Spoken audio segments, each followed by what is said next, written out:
مکاشفہ 3 باب۔ اور سردیس کی کلیسیا کے فرشتہ کو یہ لکھ کہ جس کے پاس خدا کی 7 روحیں ہیں اور 7 ستارے ہیں، وہ یہ فرماتا ہے کہ میں تیرے کاموں کو جانتا ہوں کہ تو زندہ کہلاتا ہے اور ہے مردہ۔ جاگتا رہ اور ان چیزوں کو جو باقی ہیں اور جو مٹنے کو تھی مضبوط کر، کیونکہ میں نے تیرے کسی کام کو اپنے خدا کے نزدیک پورا نہیں پایا۔ بس یاد کر کہ تو نے کس طرح سے تعلیم پائی اور سنی تھی، اور اس پر قائم رہ اور توبہ کر۔ اور اگر تو جاگتا نہ رہے تو میں چور کی طرح آ جاؤں گا اور تجھے ہرگز معلوم نہ ہوگا کہ کس وقت تجھ پر آ پڑوں گا۔ البتہ سردیس میں تیرے ہاں تھوڑے سے ایسے شخص ہیں جنہوں نے اپنی پوشاک آلودہ نہیں کی۔ وہ سفید پوشاک پہنے ہوئے میرے ساتھ سیل کریں گے، کیونکہ وہ اس لائق ہیں۔ جو غالب آئے اسے اسی طرح سفید پوشاک پہنائی جائے گی، اور میں اس کا نام کتاب حیات سے ہرگز نہ کاٹوں گا، بلکہ اپنے باپ اور اس کے فرشتوں کے سامنے اس کے نام کا اقرار کروں گا۔ جس کے کان ہوں وہ سنے کہ روح کلیسیوں سے کیا فرماتا ہے۔ اور فلادیلفیا کی کلیسیا کے فرشتہ کو یہ لکھ جو قدوس اور برحق ہے اور داؤد کی کنجی رکھتا ہے، جس کے کھولے ہوئے کو کوئی بند نہیں کرتا اور بند کیے ہوئے کو کوئی کھولتا نہیں۔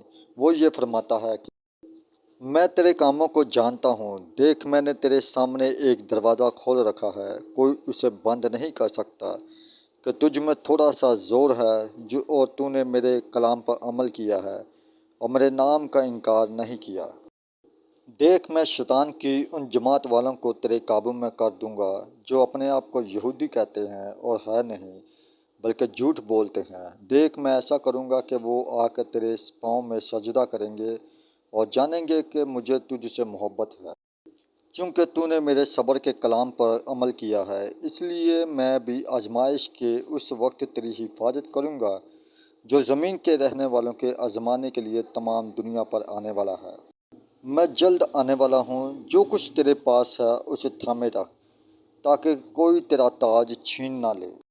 جو غالب آئے میں اسے اپنے خدا کے مقدس میں ایک ستون بناؤں گا، وہ پھر کبھی باہر نہ نکلے گا، اور میں اپنے خدا کا نام اور اپنے خدا کے شہر یعنی اس نئے یروشلم کا نام جو میرے خدا کے پاس سے آسمان سے اترنے والا ہے، اور اپنا نیا نام اس پر لکھوں گا۔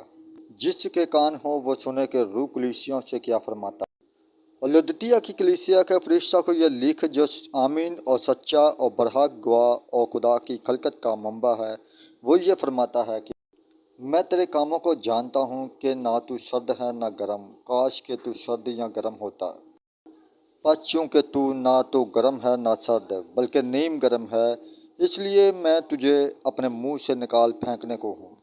اور چونکہ تو کہتا ہے کہ میں دولت مند ہوں اور مالدار بن گیا ہوں اور کسی چیز کا محتاج نہیں، اور یہ نہیں جانتا کہ تو کم بخت، خوار اور غریب اور اندھا اور ننگا ہے، اس لیے میں تجھے صلاح دیتا ہوں کہ مجھ سے آگ میں تپا ہوا سونا خرید لے تاکہ دولت مند ہو جائے، اور سفید پوشاک لے تاکہ تو اسے پہن کر ننگے پن کے ظاہر ہونے کی شرمندگی نہ اٹھائے، اور آنکھوں میں لگانے کے لیے سرما لے تاکہ تو بینا ہو جائے۔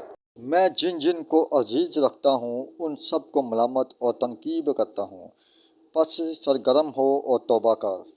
دیکھ، میں دروازے پر کھڑا ہوا کھٹکھٹاتا ہوں۔ اگر کوئی میری آواز سن کر دروازہ کھولے گا تو میں اس کے پاس اندر جا کر اس کے ساتھ کھانا کھاؤں گا اور وہ میرے ساتھ۔ جو غالب آئے میں اسے اپنے ساتھ اپنے تخت پر بٹھاؤں گا، جس طرح میں غالب آ کر اپنے باپ کے ساتھ اس کے تخت پر بیٹھ گیا۔ جس کے کان ہو وہ سنے کہ روح کلیسیوں سے کیا فرماتا ہے۔